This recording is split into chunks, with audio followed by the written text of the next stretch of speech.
With great power comes less responsibility.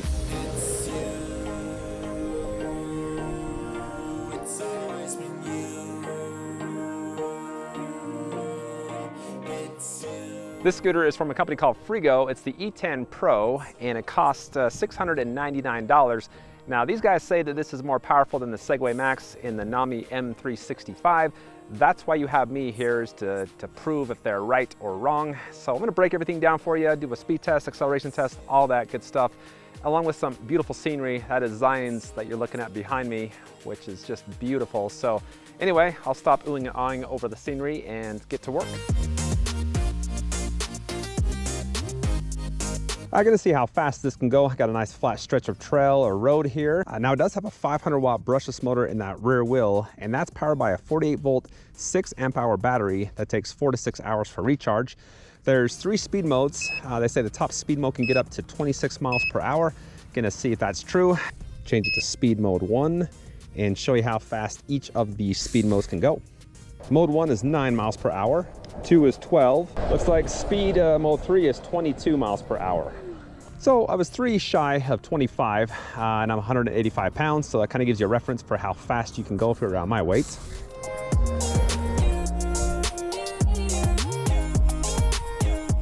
Let's see how long it takes to reach 20 miles per hour. This is the acceleration test. Now I don't have a weight. I couldn't find a weight for the scooter. So I don't know what that is, but it can carry up to 220 pounds. There is an app for the scooter, and in there you can change it from a 0 to a non-zero start. I've got it on speed mode 3, so let's floor it and see what we can do. Monster takeoff. Well, that is actually very slow. Very, very slow. Starting to get some speed now. Yeah, if you like a nice, gentle acceleration, you're gonna like this scooter. That's a little bit too slow for my taste. And there's 20 there, so that's got to be one of the slowest and more gentle accelerations for a scooter in this price range for sure.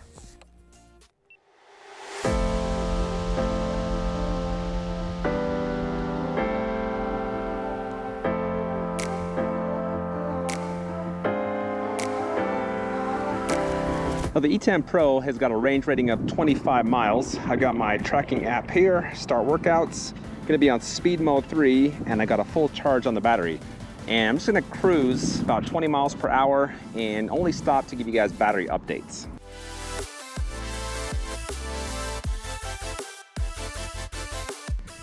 First battery bar gone, and I've gone 3 miles.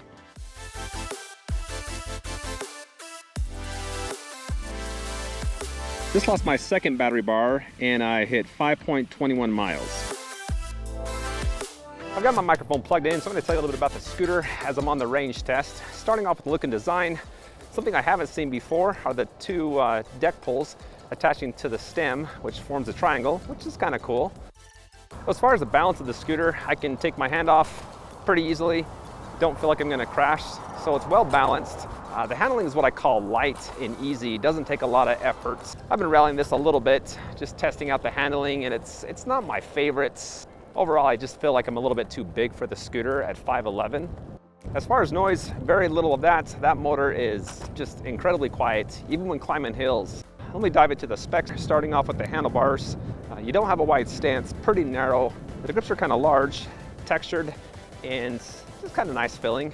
It seems like they're a little bit too big. They hang off the edge about 2 inches, but they have glued those in place. They don't move at all. I like the stem height and angle. I don't feel cramped in that regard. I got plenty of space from my waist to the LCD screen. My reach is just spot on. Don't have to reach further than I like to. I can stand straight up, look straight ahead, and easily grab the handlebars. Now the deck is small for my taste. I've got 10.5 size shoes, as most of you guys know, and I do feel cramped. In the front, they have dual spring suspension, and that's actually been pretty nice. I don't know if you can hear that locking mechanism kind of vibrate when I hit these lines in the road, but the sound is a lot worse than the impact. That suspension does do a pretty good job at taking out those bigger bumps. The rear there is a hardtail, so it's just front suspension. And then last but not least, there's 10-inch solid rubber tires. Usually I'm not a fan of solid tires, as most of you guys know, but these aren't that bad. I have ridden on the chip seal road, and usually when I do that, my eyes just vibrate like crazy. And I'm not sure what they've done, but they don't vibrate nearly as bad with this scooter as with others I've tried. On the right side, there's a thumb throttle with a textured rubber pad, and I want to talk about how reactive that is. So just cruising at 12 miles per hour. If I punch it, got immediate power, not a lot of power. I'm slowly starting to increase in speed. Release it, instantly cuts off the power, and it's very responsive, only about a half an inch before the power kicks on, and pretty easy to maintain a certain speed, just going 6 miles per hour now. So not a lot of power with it, but very responsive. I just down to my last battery bar and I've gone 8.47 miles, and I'm still hitting the same top speed I was with a full battery.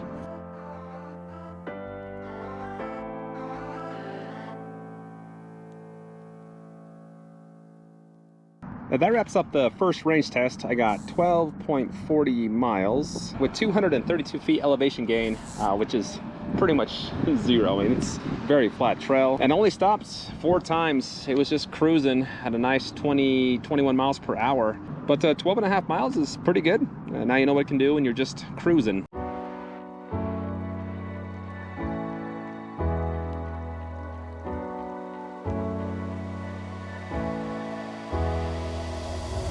Harder riding, lots of stop and go. Gonna just overall ride it harder than the first range test. I do have a full battery, battery's charged up, and speed mode 3. I'm gonna start my tracking app here. Let's see what I get.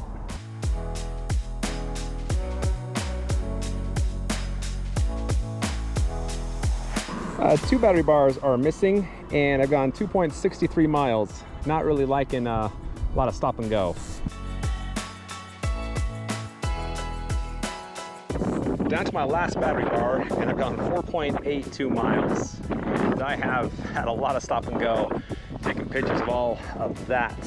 This is the city or the town just before you enter Zions, and this place alone is just gorgeous.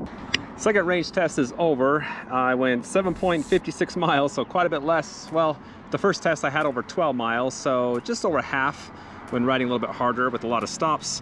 Elevation gain wasn't too bad, 281 feet, so pretty flat terrain. But hopefully that gives you guys an idea of, if you ride it nice, of what you get when you ride it nice versus hard.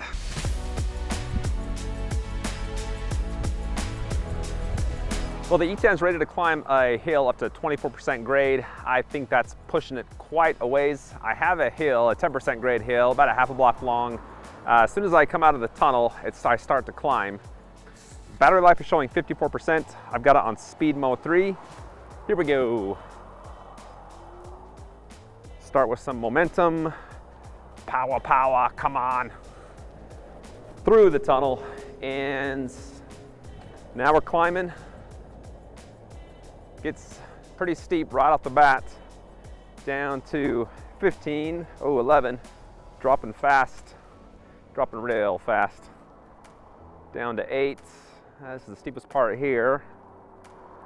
That motor's starting to sing a little bit. Down to 7.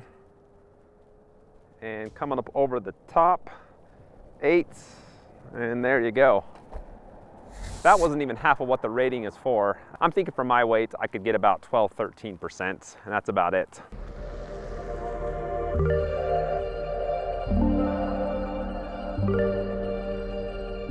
The E10 Pro has got electronic braking and a drum brake in that front wheel. With these drum brakes, you can adjust them pretty easy. I'm gonna tighten this up. It's just out of the box, it was a little bit too loose for me. Again, that lever went all the way to the grip. So now, after I've adjusted it, pressing as hard as I can, still have about 2 inches there. So just keep in mind, if that is too loose, just super easy to adjust. Now coming back down the hill, gonna show you how well the brakes work. So, and just lightly pressing them, just one lever on the left side. A little bit of grinding, a little bit of pulsating, some more speed. Coming down the hill, hard braking. And there was no sliding, my tires didn't slide. That's decent power, decent braking for a scooter in this price range.